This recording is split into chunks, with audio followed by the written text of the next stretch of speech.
বিমানবন্দরের এই দৃশ্য অনেক যাত্রী আর দর্শনার্থীকে অবাক করেছে।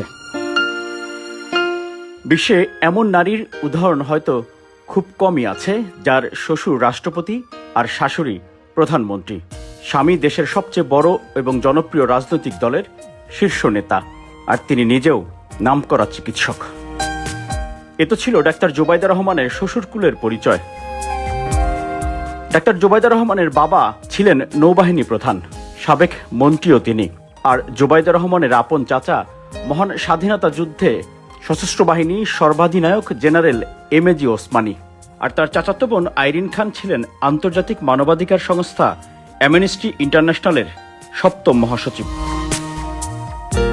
ডাক্তার জোবাইদা রহমানকে বিমানবন্দরে দেখে অনেকের কৌতূহল যেমনি ছিল, একই সাথে অবাক হয়েছেন বিমানবন্দরে বিভিন্ন সংস্থার কর্মকর্তা ও আইন শৃঙ্খলা রক্ষাকারী বাহিনীর সদস্যরা।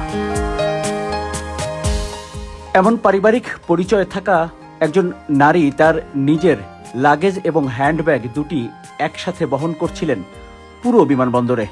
সাথে থাকা কর্মকর্তা আর বিমানবন্দরের নিরাপত্তার দায়িত্বে থাকা কেউ কেউ সেই ব্যাগ আর লাগেজ বহন করতে চাইলেও ডাক্তার জোবাইদা রহমান দেননি।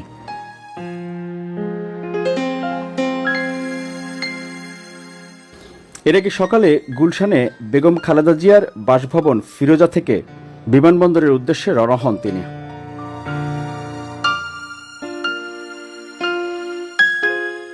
সাথে ছিলেন সিএসএফ সদস্য সহ বেগম খালেদা জিয়ার ব্যক্তিগত কর্মকর্তারাও, ছিলেন কয়েকজন আত্মীয় স্বজন।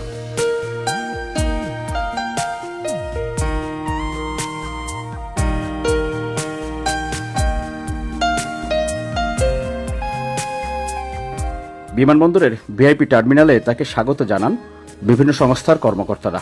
তবে ডাক্তার জোবাইদা রহমান কোনো প্রোটোকল নেননি।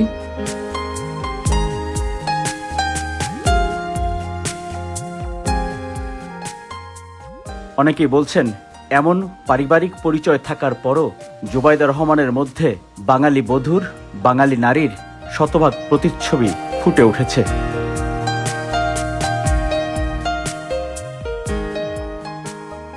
চলতি বছরের ৬ মে শাশুড়ি বেগম খালেদা জিয়ার সাথে যুক্তরাজ্য থেকে ঢাকা ফিরেছিলেন তিনি।